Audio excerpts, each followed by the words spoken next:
Hindi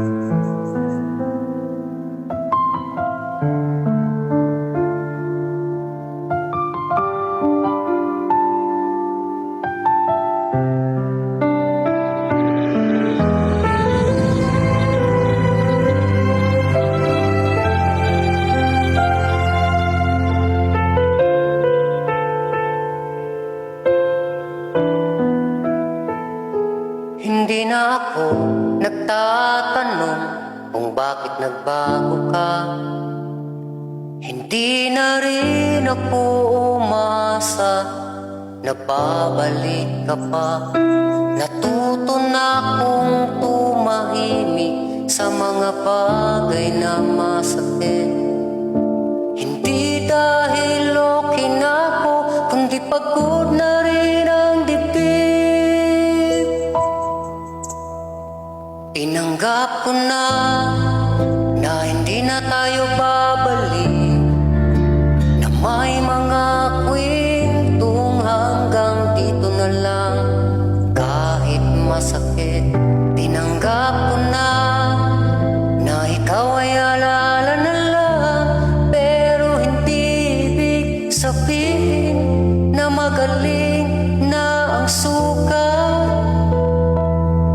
Kaya ko nang banggitin ang pangalan mo nang hindi nanginginig. Kaya ko nang umiti sa harap ng iba kahit may kulang pa rin.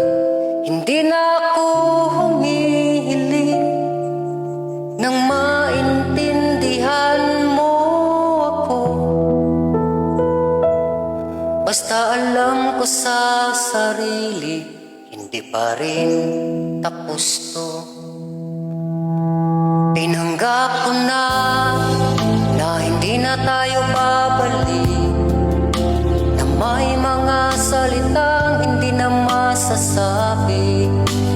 Kahit pilitin, tinanggap ko na ikaw ay hindi na sa'kin. Pero bawat gabi may parte pa rin nasasaktan. Hindi lahat ng pagtanggap ay paghilom. Minsan ito lang ang paraan para magpatuloy. May mga sugat na hindi sumisigaw, tahimik lang pero totoo. Tinanggap ko na wala ka na sa kwento